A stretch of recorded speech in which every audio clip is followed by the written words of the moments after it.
কাঁকড়া মাছ খেতে আমরা কেই না পছন্দ করি। আমার তো বেশ ভালো লাগে। আপনাদের কেমন লাগে? এতদিন আমি কাঁকড়া মাছ রান্না করা আপনাদেরকে দেখিয়েছি, কিন্তু কাঁকড়া মাছ কিভাবে কাটতে হয় চলুন আজকে দেখে নেওয়া যাক। যারা জানেন ভিডিওটা তাদের জন্য নয়, যারা জানেন না ভিডিওটা কিন্তু তাদের জন্য। আমরা অনেকেই আছি কাঁকড়া মাছটা কাটতে পারি না, তো আপনারা এই ভিডিওর মাধ্যমে জানতে পারবেন কিভাবে কাঁকড়া মাছটা কাটতে হয়। প্রথমে আমি সব পাগুলো এক জায়গায় করে নিয়ে এই খোলসটা তুলে ফেলবো। তুলে ফেলার পর ভিতরে দেখবেন একটা ময়লা থাকে, ওইটাও ফেলে দিতে হবে। আমি আপনাদেরকে সব ভিডিওর মাধ্যমেই দেখিয়ে দিচ্ছি। আপনারা ঠিক এভাবেই কাঁকড়া মাছগুলো কাটবেন। আমি আমার শাশুড়ি মার থেকে এই কাঁকড়া মাছ কাটাটা শিখেছি। আপনারা চাইলে কিন্তু গরম জলের ভিতর কাঁকড়া মাছটা একটু ভিজিয়ে রাখতে পারেন, তাহলে ময়লাগুলো একদমই চলে যাবে। বাইরের থেকে দেখবেন একটা সাদা খোলস মতো আছে, ওইটাও তুলে ফেলতে হবে। ওর ভিতরে একটু ময়লা থাকে, ওই ময়লাটাও ফেলে দিতে হবে হাত দিয়ে সুন্দর করে পরিষ্কার করে। তো দেখুন আমি কি সুন্দর করে এই মাছটা কেটেছি। আপনারা চাইলে কিন্তু এভাবে কাটতে পারেন। চলুন আর একটা মাছ কাটা দেখা যাক।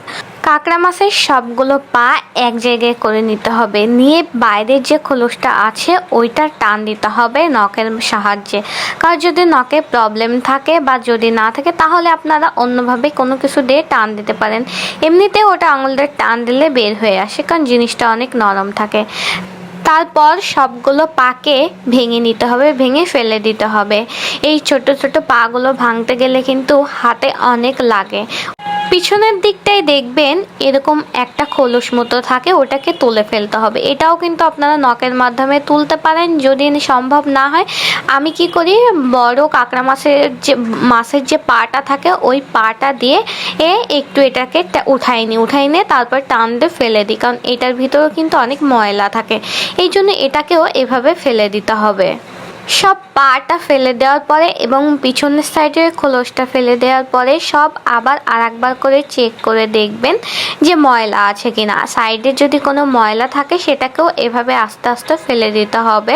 আমি সুন্দর করে এভাবে পরিষ্কার করে ফেলে দিই। প্রথমে কাঁকড়া মাছটা আমি কাটতে পারতাম না, তো আমি পরে এই কাঁকড়া মাছটা কাটা শিখেছি। সব সময় মাই রান্না করে দিত, আমি শুধু খেতাম। আমার সব সময় ভালো লাগে এই কাঁকড়া মাছটি খেতে। যখনই আমার শ্বশুর বাড়ির পথে এই কাঁকড়া মাছগুলো যায়, আমার শাশুড়ি মা আমার জন্য রেখে দেয়। আমার খুব ভালো লাগে বলে এই কাঁকড়া মাছটা খেতে। বড় কাঁকড়াটাও ভালো লাগে, তবে ছোট কাঁকড়াটা আমার কাছে সব থেকে বেশি ভালো লাগে।